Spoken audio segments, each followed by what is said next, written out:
Donald Trump n'en peut plus. Il n'en peut plus de cette guerre en Iran dans laquelle une partie du monde, sinon une écrasante majorité du monde, estime qu'il ne gagne pas et qu'il s'est embourbé dans un piège iranien. Alors, hier, il est sorti à la télévision américaine dans sa première allocution solennelle depuis le déclenchement des opérations en Iran. Cela fait maintenant le deuxième mois dans lequel nous nous engageons dans cette guerre sans une perspective de sortie à court terme de ce conflit.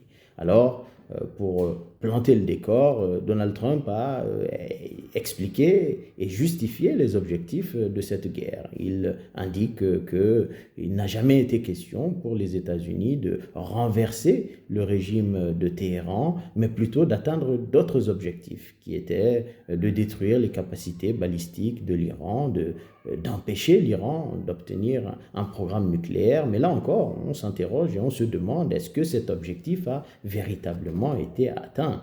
Alors, le président américain, qui ne parle plus de changement de régime, avait un temps appelé les populations iraniennes à profiter de l'occasion de ces opérations pour renverser le régime. Et aujourd'hui, il se retrouve contraint de négocier avec le même régime qui est en place en Iran. Il perd patience dans les négociations qui se déroulent actuellement, négociations indirectes, qui se déroulent par l'intermédiaire du Pakistan. Et face à cette perte de patience, eh bien, Donald Trump indique qu'ils iront jusqu'au bout et que si c'est comme ça, eh bien, les États-Unis sont prêts à aller encore sur 2 ou 3 semaines et à bombarder l'ensemble des infrastructures militaires et, plus inquiétant, des infrastructures civiles également de la République d'Iran pour, dit-il, ramener l'Iran à l'âge de pierre. Une déclaration incroyable au regard du droit international, mais aussi de la situation générale qui prévaut dans la région, une situation dans laquelle les bombardements sont quotidiens de part et d'autre et où les destructions sont massives, mais Donald Trump, dans son intervention martiale, n'en a cure des appels au cessez-le-feu qui se multiplient de la part de la plupart des acteurs impliqués dans cela. Alors le prix du pétrole, eh bien, pour Donald Trump, c'est un aspect collatéral de la situation.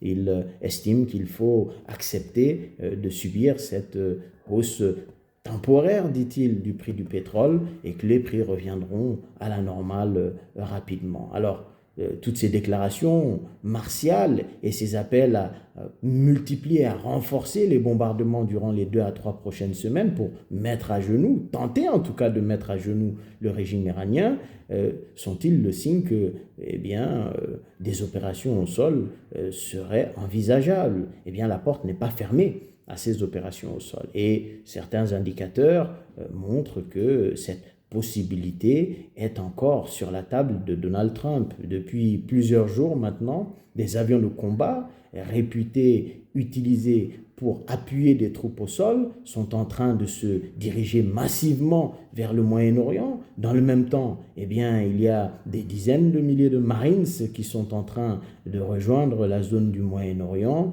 sans que l'on sache exactement s'il s'agit d'une tactique ou s'il s'agit véritablement d'une volonté d'engager des troupes au sol. Un engagement au sol qui se révélera assez compliqué puisque depuis maintenant le début des opérations à aujourd'hui, eh bien, la République islamique d'Iran a, à travers ses propres capacités militaires ou à travers certains de ses soutiens dans la région, détruit un très grand nombre de camps qui abritent les militaires américains et qui donc devraient accueillir les troupes qui sont censées mener des opérations au sol. On ne sait donc pas ce qui se passera, comment cela se passera, et on se rend compte que dans toute cette situation, eh bien, Tel Aviv, Israël donc, n'aide pas les Américains dans la sortie de crise. Au contraire, ils en sont arrivés aujourd'hui, en ce début du mois d'avril, à bombarder des cibles dans lesquelles se trouvaient des émissaires iraniens qui discutaient avec le Pakistan de la sortie de crise.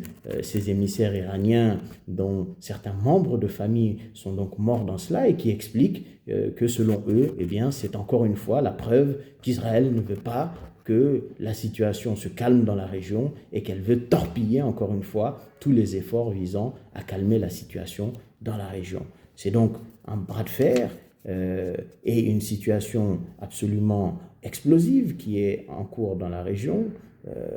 Israël reste une épine dans le pied du régime de l'administration américaine et les Américains se retrouvent coincés dans ce bourbier moyen-oriental. Les Américains sur la question du détroit d'Ormuz semblent ne plus avoir la main. Agacé par la situation, Donald Trump finira par dire que les États-Unis n'ont pas besoin du détroit d'Ormuz parce qu'ils produisent assez de pétrole, oubliant qu'il n'y a pas que le pétrole qui transite par le détroit d'Ormuz, mais beaucoup d'engrais et de matériel qui sont utilisés dans l'économie américaine et qui se retrouvent bloqués dans ce détroit-là. Dans le même temps, il dit que ceux qui ont véritablement besoin de cela, il s'adresse donc ainsi à ses alliés de l'OTAN, que ceux-ci devraient profiter de l'opération américaine qui a anéanti, selon ses dires, la marine iranienne ainsi que les capacités militaires iraniennes, devraient donc profiter de cette opération pour se saisir du détroit d'Ormuz.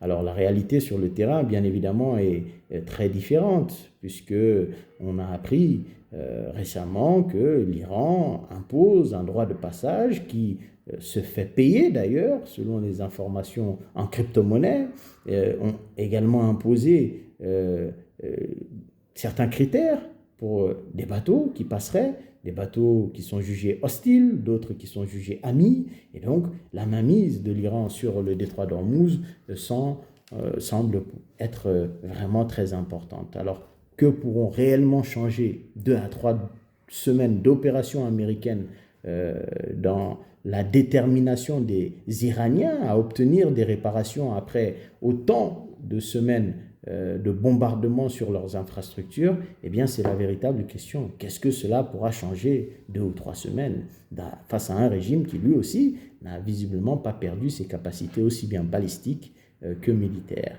Les marchés financiers ont réagi assez négativement à cette déclaration de Donald Trump, puisque les marchés ont largement plongé. Entre 500 et 800 milliards de dollars ont été effacés des marchés traditionnels et il a fallu, par une certaine forme d'extraordinaire, la nouvelle d'un accord potentiel entre l'Iran et le sultanat d'Oman sur la question du droit de passage dans le détroit d'Ormuz pour que les marchés automatiquement reviennent à la hausse. Et cela, visiblement, est la preuve que les marchés financiers se fient plus à la dynamique réelle sur le terrain dans le détroit d'Ormuz et donc aux actes posés par les Iraniens qu'aux déclarations de Donald Trump. Et cela, c'est ce qui est le plus volatile parce que, connaissant Donald Trump et son imprévisibilité, cela peut véritablement fâcher Donald Trump et le pousser à mener des actions qui pourraient être des actions très dangereuses dans la région. Les Iraniens, eux aussi, restent très actifs. Ils ont récemment bombardé un hub logistique de Amazon dans un pays du Golfe. Ils ont également frappé des usines de désalinisation. Ils ont frappé des raffineries, beaucoup d'infrastructures. Les intercepteurs que les pays du Golfe et les Israéliens utilisent se font de moins en moins importants et donc ont de plus en plus de mal à arrêter les drones, les missiles et tous les projectiles lancés aussi par les proxys des Iraniens. Et le message est donc clair à Téhéran. Si les États-Unis et Israël veulent faire reculer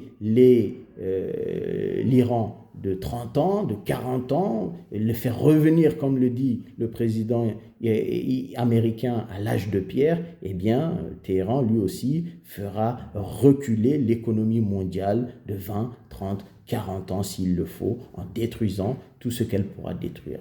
La situation est donc marquée par une grande confusion, beaucoup de volatilité, et c'est ce qui en fait une situation extrêmement compliquée à gérer. les Européens, bien évidemment, tentent d'organiser une forme de réaction à tout ce qui se passe dans la région du Moyen-Orient. Ils tentent littéralement de bloquer les États-Unis dans leur opération militaire. On l'a vu, l'Espagne, la France, l'Autriche, beaucoup de pays européens empêchent les avions américains de survoler leur territoire pour aller vers le Moyen-Orient mener ces opérations. Et cela, bien sûr, cela gêne l'opération militaire Epic Fury, Fury épique de Donald Trump. Et ça, c'est vraiment un aspect qui est à lui aussi observer pour voir que derrière tous les discours de Donald Trump qui donnent l'impression qu'il mène à la baguette ses alliés, eh bien, démontrent qu'au contraire, ces alliés-là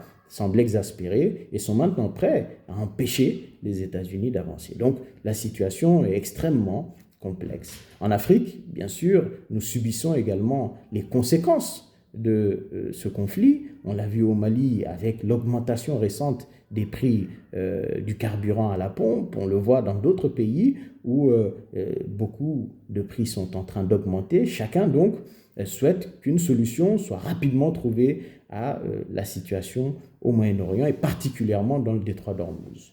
D'une volonté de changer le régime à une volonté d'arrêter le programme nucléaire, nous sommes maintenant passés à un impératif de rouvrir le détroit d'Ormuz. C'est donc une situation extrêmement complexe. Nous continuerons à la suivre et si vous avez apprécié cette vidéo, je vous invite à laisser en commentaire votre avis sur la situation et également à partager cette vidéo. Merci à tous, à très bientôt.